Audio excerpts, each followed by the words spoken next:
Hello friends, welcome to my another video.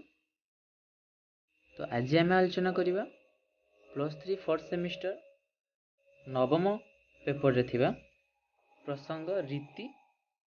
तो रीति विषय आज आम सविशेष आलोचना करवा।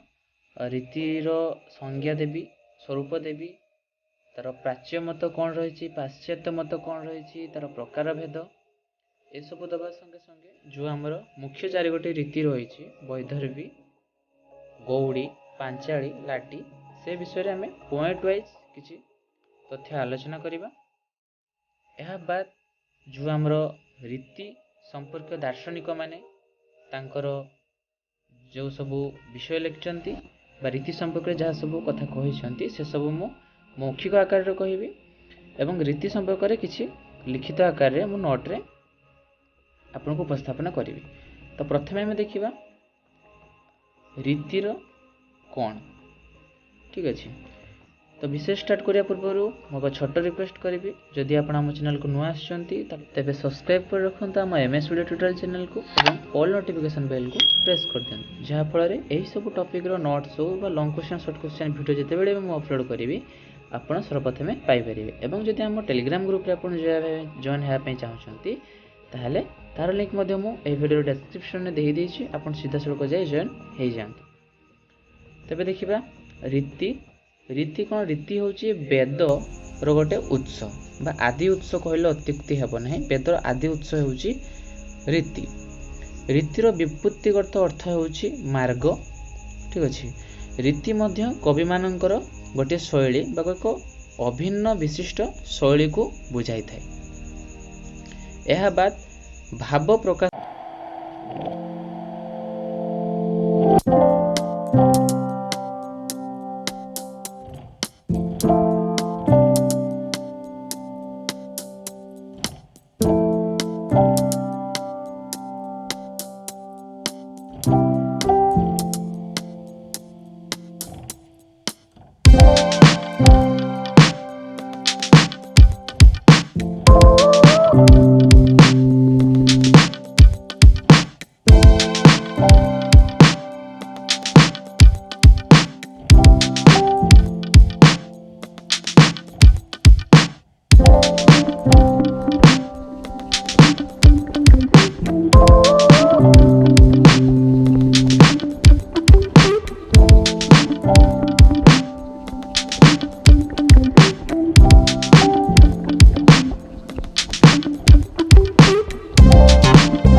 रीति को से केवल वैदर्भी आउ गौड़ी दुई प्रकार बोली उल्लेख करिसेंती एवं तार पार्थक्य मध्य कहिसेंती।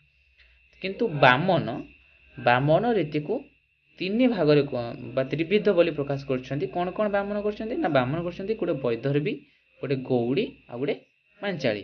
କିନ୍ତୁ ବିଶ୍ୱନାଥ କବିରାଜ ରୀତିକୁ ଚତୁର୍ବିଧ ଭାବରେ ସ୍ୱୀକାର କରୁଛନ୍ତି। ଗୋଟେ ହେଉଛି ବୈଦର୍ଭୀ, ଅନ୍ୟଟି ଗୌଡୀ, ତାପରେ ପାଞ୍ଚାଳୀ, ତାପରେ ହେଉଛି ଲାଟି। ଠିକ୍ ଅଛି। ଏବେ ଆମେ ଆଲୋଚନା କରୁ ଯେତେ ସବୁ ଆମର ଭଲ ମାନେ ମେନ୍ ଦାର୍ଶନିକ ସବୁ ଅଛନ୍ତି ସେମାନଙ୍କର ପୁସ୍ତକ ସବୁ, ଯେପରିକି ଆମର ଭରତ ମୁନିଙ୍କର ହେଉଛି ସେଇ ନାଟ୍ୟଶାସ୍ତ୍ର, ଆଚାର୍ଯ୍ୟ ରୁଦ୍ରଟଙ୍କ ହେଉଛି କାବ୍ୟାଳଙ୍କାର, ଆଚାର୍ଯ୍ୟ ଦଣ୍ଡୀଙ୍କର ହେଉଛି କାବ୍ୟାଦର୍ଶ, ତାଙ୍କର ଅନ୍ୟ ଏକ କାବ୍ୟ ଅଛି ଦଶକୁମାର ଚରିତ ଆଚାର୍ଯ୍ୟ ଦଣ୍ଡୀଙ୍କର, ତାପରେ ବିଶ୍ୱନାଥ କବିରାଜଙ୍କର ହେଉଛି ସାହିତ୍ୟ ଦର୍ପଣ, ଭଜରାଜଙ୍କର ହେଉଛି ସରସ୍ୱତୀ କଣ୍ଠବରଣ, ଆନନ୍ଦବର୍ଦ୍ଧନ ଯେଟା ମୁଁ କହିଥିଲି ଧନ୍ୟାଲୋକ। ଠିକ୍ ଅଛି। ଅଭିନବ ଗୁପ୍ତଙ୍କର ମଧ୍ୟ ଧନ୍ୟାଲୋକ ଅଛି, କୁନ୍ତଙ୍କ ଅଛି ଆମର ପ୍ରକୃତି ଜୀବିତମ୍, କ୍ଷେମେନ୍ଦ୍ରଙ୍କ ଅଛି କବି କଣ୍ଠାଭରଣମ୍, ଆଉ ଗୋଟେ ହେଉଛି ଔଚିତ୍ୟ ବିଚାର ଚର୍ଚ୍ଚା। ଠିକ୍ ଅଛି। ରାଜଶେଖରଙ୍କର ହେଉଛି କାବ୍ୟ ମୀମାଂସା, ମର୍ମଟଙ୍କର ହେଉଛି କାବ୍ୟ ପ୍ରକାଶ, ପଣ୍ଡିତରାଜ ଜଗନ୍ନାଥଙ୍କର ହେଉଛି ରସ ଗଙ୍ଗାଧର, ଭାନୁଦତ୍ତଙ୍କ ହେଉଛି ରସ ତରଙ୍ଗିଣୀ ଆଉ ରସ ମଞ୍ଜରୀ, ଏବଂ ହେମଚନ୍ଦ୍ରଙ୍କର ହେଉଛି କାବ୍ୟାନୁଶାସନ। ଏଇସବୁ ଗୁଡ଼ାକୁ ନୋଟ୍ କରିନେବେ। ଯେତେ ସବୁ ମୁଁ ଯେଉଁ ଲେଖକ ଆଉ ତାଙ୍କର ପୁସ୍ତକ ସବୁ କହିଲେ ଏଗୁଡ଼ା ଦରକାର ହେବ ରୀତିର ସ୍ୱରୂପରେ, ବା ଯେଉଁ ଆମର ଯେତେବେଳେ ତାର ପ୍ରକାର ଭିତରେ ଯେଉଁ ମତ ଦେବେ, ସଂଜ୍ଞାରେ ବି ଯେଉଁ ମତ ଦେବେ, ସେତେବେଳେ ତାଙ୍କର ପୁସ୍ତକ ସହ ଲେଖକକୁ ଉପସ୍ଥାପନ କଲେ ଏହା ଗୋଟେ ପ୍ରକାର ଶୈଳୀ ଭାବରେ ଉଦ୍ଧୃତ ହେବ। ଏବେ ଆମେ ନୋଟ୍କୁ ଆସିବା। ଭାରତୀୟ ସାହିତ୍ୟରେ ରୀତି ଏକ ସ୍ୱତନ୍ତ୍ର ଆସନ ଅଳଙ୍କୃତ କରିଥାଏ। ରୀତି କହିଲେ ସାଧାରଣତଃ କୌଣସି ଶୈଳୀ ବା ଢଙ୍ଗକୁ ବୁଝାଇଥାଏ। କାବ୍ୟଶାସ୍ତ୍ର ଅନୁସାରେ ଦେଖିବାକୁ ଗଲେ କାବ୍ୟଶାସ୍ତ୍ର ପ୍ରଣୟନ କ୍ଷେତ୍ରରେ ପଣ୍ଡିତମାନେ ଶବ୍ଦ ଭଣ୍ଡାରରୁ ପରମ୍ପରାଗତ କେତେକ ଶବ୍ଦ ଏବଂ ପଦ ସଂଯୋଜନା କରିଥାନ୍ତି। ତେଣୁ ପଦ ସଂଯୋଜନା କରିବା ସମୟରେ ବ୍ୟକ୍ତି ମଧ୍ୟରେ ପାର୍ଥକ୍ୟ ରହିବା ଏକାନ୍ତ ଆବଶ୍ୟକ। ମାତ୍ର କୌଣସି ବିଶେଷ ବିଷୟକୁ ପ୍ରକାଶ କରିବା ପାଇଁ ବିଶେଷ ପଦ ଏବଂ ଶୈଳୀର ବ୍ୟବହାର କରାଯାଇଥାଏ ବା କରାଯାଇପାରେ। ତେଣୁ ଏହିଭଳି ପ୍ରକାଶ ଭଙ୍ଗୀକୁ ସଂସ୍କୃତ ସାହିତ୍ୟରେ ରୀତିମାର୍ଗ ବା ପନ୍ଥା ବୋଲି କୁହାଯାଇଥାଏ। ସାଧାରଣ ଅର୍ଥରେ ପ୍ରକାଶ କଲେ ଆମ୍ଭେ କୌଣସି ବସ୍ତୁକୁ ଲେଖିବା ବା ରଚନା ଦୃଷ୍ଟିରୁ ତାକୁ ପରିପ୍ରକାଶ କରିବା ପାଇଁ ଯେଉଁ ଶୈଳୀ ବ୍ୟବହାର କରାଯାଇଥାଏ ତାକୁ ହିଁ ମୁଖ୍ୟତଃ କ'ଣ କୁହାଯାଇଥାଏ? ରୀତି କୁହାଯାଇଥାଏ। ଲେଖକ ଲେଖୁଥିବା ଲେଖାର ଚମତ୍କାରିତା ଓ ଯେଉଁଗୁଡ଼ିକ ରଚନା କରୁଅଛି ଏବଂ ଏହାକୁ ପ୍ରକାଶ କରିବା ପାଇଁ ରୀତିର ବ୍ୟବହାର ଅତି ଆବଶ୍ୟକୀୟ। ଯେପରିକି ଜଣେ ନାରୀ ତାର ସୌନ୍ଦର୍ଯ୍ୟକୁ ବୃଦ୍ଧି କରିବା ପାଇଁ ବିଭିନ୍ନ ପ୍ରକାର ଅଳଙ୍କାର ବସ୍ତ୍ର ଧାରଣ କରିଥାଏ, ଠିକ୍ ଅନୁରୂପ ସଦୃଶ୍ୟ ଜଣେ କାବ୍ୟକାର ବା କବି ନିଜର କାବ୍ୟ ରୂପକ ସୁନ୍ଦରୀକୁ ବା କବିତା ରୂପକ ସୁନ୍ଦରୀକୁ ସଜେଇବା ପାଇଁ ବିଭିନ୍ନ ପ୍ରକାରର ଅଳଙ୍କାର, ଶବ୍ଦ, ସଂଯୋଜନା ତଥା ବିଭିନ୍ନ ପ୍ରକାର ଶୈଳୀର ବ୍ୟବହାର କରିଥାଏ। ତେଣୁ ସେହି ଦୃଷ୍ଟିକୋଣରୁ ଦେଖିଲେ ରୀତି ଗୋଟିଏ ମଧ୍ୟ ସେହି ପରମ୍ପରା ଯେଉଁଟା କାବ୍ୟକୁ ସରସ ସୁନ୍ଦର କରିବା ପାଇଁ ବ୍ୟବହାର କରାଯାଇଥାଏ। ରୀତିବାଦର ପ୍ରବକ୍ତା ଓ ପ୍ରତିଷ୍ଠାତା ହେଉଛନ୍ତି କିଏ? ଯେଉଁଟା ମୁଁ କହିଥିଲି ଆଚାର୍ଯ୍ୟ ବାମନ। ତାଙ୍କର ସଂଜ୍ଞା ଏଠି ଦେଇଛନ୍ତି। ବାମନଙ୍କ ସଂଜ୍ଞା ବିଶିଷ୍ଟ ପଦ ରଚନା ହେଉଛି ରୀତି। ଆଚାର୍ଯ୍ୟ ଆନନ୍ଦବର୍ଦ୍ଧନଙ୍କର ହେଉଛି ବିଶିଷ୍ଟ ପଦ ସଂଗଠନ ହେଉଛି ରୀତି। ବିଶ୍ୱନାଥ କବିରାଜ କ'ଣ କହିଛନ୍ତି ନା ରୀତି ଅବୟବ ସଂସ୍ଥାନ ବିଶେଷ। ପୁଣି ଆଚାର୍ଯ୍ୟ ବାମନ ତାଙ୍କର କାବ୍ୟାଳଙ୍କାର ସୂତ୍ରରେ କହିଛନ୍ତି ଯେ ରୀତିରାତ୍ମା କାବ୍ୟସ୍ୟ। ପ୍ରାଚୀନ ସଂସ୍କୃତ ଅଳଙ୍କାର ଶାସ୍ତ୍ର ଗୁଡ଼ିକରେ ରୀତି ଗୋଟିଏ ଭୌଗୋଳିକ ଅଞ୍ଚଳକୁ ନେଇ ଗଢ଼ି ଉଠିଛି। ଆଚାର୍ଯ୍ୟ ବାମନ ପ୍ରଥମେ ରୀତିକୁ ତିନି ଭାଗରେ ବିଭକ୍ତ କରିଛନ୍ତି, ଯଥା ବୈଦର୍ଭୀ, ଗୌଡୀ ଆଉ ପାଞ୍ଚାଳୀ। ବିଶ୍ୱନାଥ କବିରାଜ ଓ ରୁଦ୍ରଟ ପରବର୍ତ୍ତୀ ସମୟରେ ଏହାକୁ ଚାରି ଭାଗରେ ବିଭକ୍ତ କରିଛନ୍ତି, ଯଥା ବୈଦର୍ଭୀ, ଗୌଡୀ, ପାଞ୍ଚାଳୀ ଆଉ ଲାଟି। ଅନ୍ତିମ ସମୟରେ ଆଳଙ୍କାରିକ ଭଜରାଜ ରୀତିକୁ 6 ଭାଗରେ ବିଭକ୍ତ କରିଅଛନ୍ତି। ଗୋଟେ ହେଉଛି ବୈଦର୍ଭୀ, ଗୌଡୀ, ପାଞ୍ଚାଳୀ, ଲାଟି, ଅବନ୍ତୀ ଆଉ ମାଗଧୀ। ଠିକ୍ ଅଛି। ପରବର୍ତ୍ତୀ ସମୟରେ ବିଶ୍ୱନାଥ କବିରାଜ ରୀତିକୁ ବୈଦର୍ଭୀ, ଗୌଡୀ, ପାଞ୍ଚାଳୀ ଓ ଲାଟି ଭେଦରେ ଗ୍ରହଣ କରିଛନ୍ତି, ଯାହାକି ଭାରତୀୟ ଅଳଙ୍କାର ଶାସ୍ତ୍ରବିଦଗଣ ଏହାକୁ ଏକ ପ୍ରଧାନ ରୀତି ଭାବରେ ଗ୍ରହଣ କରିଛନ୍ତି, ଯେଉଁଟା ଆମର ବୈଦର୍ଭୀ ରୀତି, ପାଞ୍ଚାଳୀ, ବୈଦର୍ଭୀ, ଗୌଡୀ, ପାଞ୍ଚାଳୀ ଆଉ ଲାଟି। ଏବେ ଆମେ ଦେଖିବା ବୈଦର୍ଭୀ ରୀତି। ବୈଦର୍ଭୀ ରୀତିକୁ ସବୁଠାରୁ ଶ୍ରେଷ୍ଠ ରୀତି ଭାବରେ ଆଲୋଚକମାନେ ମନେ କରିଥାନ୍ତି। ଏହି ରୀତିରେ ଶ୍ଳେଷ, ପ୍ରସାଦ, ମାଧୁର୍ଯ୍ୟ ଆଦି 10 ଗୋଟି ଗୁଣର ପରିପ୍ରକାଶ ଘଟିଥାଏ। माधुर्य व्यंजक गुण प्रकाश करुवा वर्ण बा अक्षर द्वारा अल्प समासयुक्त किंबा समासहीन रचना को वैदर्भी रीति कहुए। आचार्य रुद्रट मध्य एही रीतिर लक्षण दर्शाई एही रीति थिबा वर्गर द्वितीय वर्ण ख छ थ प द्वारा रचित होई सहजरे उच्चारित होता है। श्रृंगार हास्य शांत रस पाई एही रीति को प्रयोग करा जाय थाए। यापर आमे देखिबा गौड़ी रीति। एही रीति अजह गुण बा गांभीर्य तेज उपरे प्रचलित। यह एक समानपूर्ण बहुल गौड़ी रीति। एही रीति मानव हृदय उत्साह और उत्तेजना सृष्टि करिथाए। अजह गुण व्यंजक कठिन बा व्यंजन कठिन वर्ण तथा कठिन युक्ताक्षर सहित समासर बहुल व्यवहार को गौड़ी रीति कहा जाए। यह वर्णर चतुर्थ वर्ण यह वर्गर चतुर्थ वर्ण यथा घ झ त ध और र परी महाप्राण वर्ण रे सहायक रचित होता है एवं यार लक्षण है यह अनुप्रास अलंकार होता है।